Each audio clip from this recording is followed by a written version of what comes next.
Assalamualaikum warahmatullahi wabarakatuh. Saya Delika Silur Hanif dari BLKI Balikpapan, jurusan Teknik Kendaraan Ringan. Saya akan mencontohkan atau memperagakan cara pengecekan sensor dan salah satunya koil. Di sini kita akan mengecek dua sensor, yaitu sensor di AFM air flow meter dan TPS throttle position sensor dan satu koil. Jadi kita akan menggunakan multimeter ya, multimeter atau biasa disebut juga avometer, ampere, volt sama ohm, avo ya kan, avometer ya. Oke, sebelum kita melakukan pemeriksaan sensor, sebelumnya jangan lupa kita nyalakan kontak kunci ke posisi on supaya listrik mengalir ke sensor-sensor. Oke, selanjutnya ini kita akan memeriksa yang pertama air flow meter. Air flow meter. Di sini untuk memeriksa air flow meter ini kita akan menggunakan kutub di terminal 1 dan 2 ya. 1 dan 2. Oke. Ini kita akan melepas konektor air flow meternya, sensornya ya. Ini 1 dan 2 kita tusukkan kutub positifnya di sini, negatifnya di sini. Di sini kita lihat minus 5,03 ya. Dan jika kita balik sini kutubnya, maka hasilnya jadi plus ya.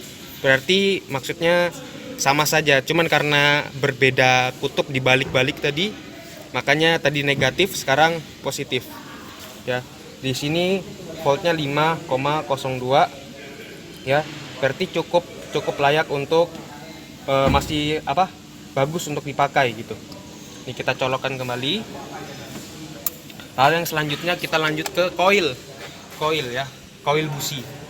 Di koil busi ini speknya yang seharusnya kondisi normalnya 11 volt sampai 14 volt. Oke. Sini kita akan cabut lagi ya. Sama tadi seperti air flow meter konektornya, kita tekan lalu kita cabut. Jangan kita tarik kabelnya ya. Kita tekan, kita cabut. Nah, di sini.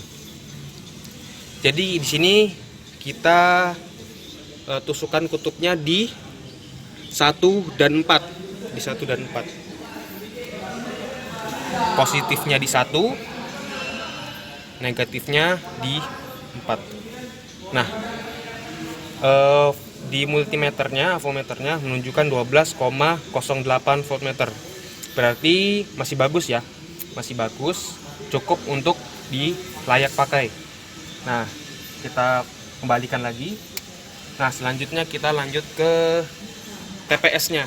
TPS kita akan memeriksa voltmeter sekaligus tahanannya, ohmmeter tahanan ohmnya. Sama seperti yang tadi, kita tekan untuk melepasnya. Nah, pertama kita periksa konektor voltnya. Di throttle position sensor kita di sini berarti kutubnya kita di VC dan E2. VC itu berarti di 5. E2 di 3. Berarti 2 dan E3 dan 5. 1 2 3 4 5. Nah, di sini menunjukkan multimeternya 5,03, hampir sama tadi seperti yang AFM ya. Berarti ini masih cukup layak untuk dipakai karena seperti spesifikasi kondisi tadi di sini ya, minimal 4,5 sampai 5 volt. Nah, oke, terus kita akan periksa tahanan TPS-nya, throttle position sensor. Di sini ohmnya sekitar 0,3 sampai 100 kilo ohm dalam kondisi 20 derajat Celcius. Di sini tester connectionnya kita akan colokkan ke M+2 ya, berarti di 2 nya plus dan M1 ya. satunya min, 2 dan 1, 2 plus 1 negatif ya. Ini kita akan tusuk sambungkan lagi, yang 2 itu plus, yang 1 itu negatif ya. Dari kiri. Oh iya, saya lupa, ini kita ubah dulu ke home. Ini kita ubah ke 200K karena tadi spesifikasinya dari 0,3 sampai 100 kilo ohm. Nah, ini kita sambungkan. Oh iya, pertama setelah kita volt tadi kita kalibrasi dulu ya.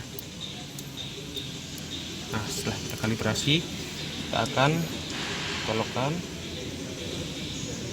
Oh, di sini masih naik turun antara 0,1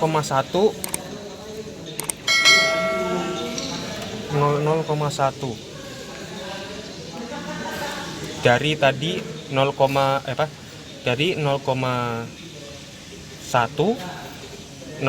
tadi kita lihat. Ini tapi di sini tertunjuk 0,1 ya. Coba sebentar saya ubah. Apa tetap?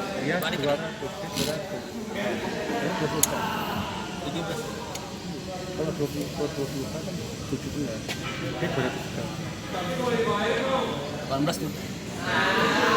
Jadi tadi 0,18 menunjukkan tahanannya masuk ya, masuk.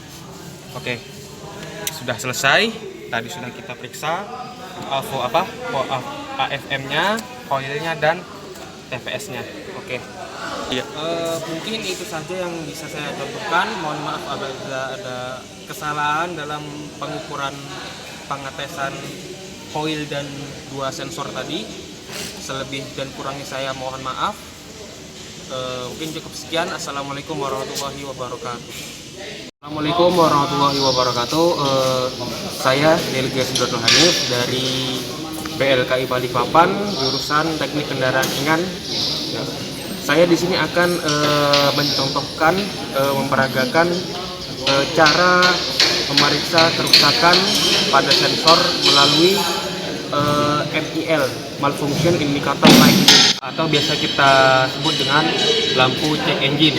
Oke, di sini saya akan mencoba melepas konektor AFM ya, AT ya, sebagai contoh. Apakah nanti cek engine atau lampu cek engine-nya menyala atau tidaknya sebagai contoh ya. Di sini konektornya, caranya melepasnya ada tekniknya sendiri ya. Tidak sembarangan mencabut dengan tarik kabelnya. Di sini kita tekan, lalu kita goyang dengan perlahan. Nah, selanjutnya kita lanjut ke dashboardnya. Karena di sini kita akan menggunakan kabel sebagai jumper ya, sebagai jumper. Kita juga bisa menggunakan scan tool, tapi kali ini saya akan menunjukkan cara yang menggunakan kabel ya sebagai jumperan. Oke, di sini kita akan menjumper di konektor sini ya. Konektor sini di bagian atas 1 2 3 4 ya. Di atas 4, terus bawah 1 2 3 4 5 ya. 4 atas, 5 bawah. Kita tusukkan kabel ini ke konektornya.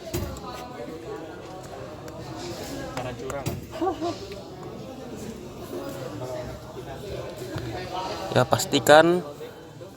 kita pastikan untuk menancap dengan sempurna. Oke. Selanjutnya kita nyalakan kunci kontaknya. Lalu kita melihat lampu cek engine-nya. 1 2 3 4, 2 dan 4. Lalu 1 2 3 1. Nah, berarti kita lihat di sini tadi 2 dan 4, 3 dan 1. Ya, di sini 3 dan 1 itu tadi mass follow airflow atau AFM-nya, dan 24 24 atau biasa kita sebut dengan air temperaturnya ya. Sensor airflow dan air temperatur ya. Tadi 31 dan 24 ya. Oke, selanjutnya kita matikan. Dan kita akan mereset ECU-nya. Kita reset ECU-nya bisa dengan dua cara, yaitu dengan melepas kutub negatif pada aki ataupun melepas fuse ECU yang ada di junction box. Dua-duanya dilepas salah satu untuk mereset selama 15 detik. Untuk lebih mudahnya saya akan mencabut ini fuse anunya. Oke, jangan lupa AFM IAT-nya kita colokkan ya. Kita colokkan supaya lampu cek engine-nya tidak menyala. Oke, sudah 15 detik lebih.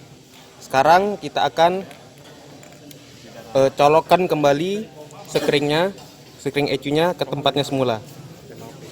Nah, sudah. Sekarang kita kembali ke dashboard. Jemperan dari kabelnya kita cabut ya. Lalu kita nyalakan kunci kontaknya. Nah, sudah menyala, berarti sudah tidak ada sensor yang bermasalah karena sudah AFM IAT sudah kita colokkan tadi.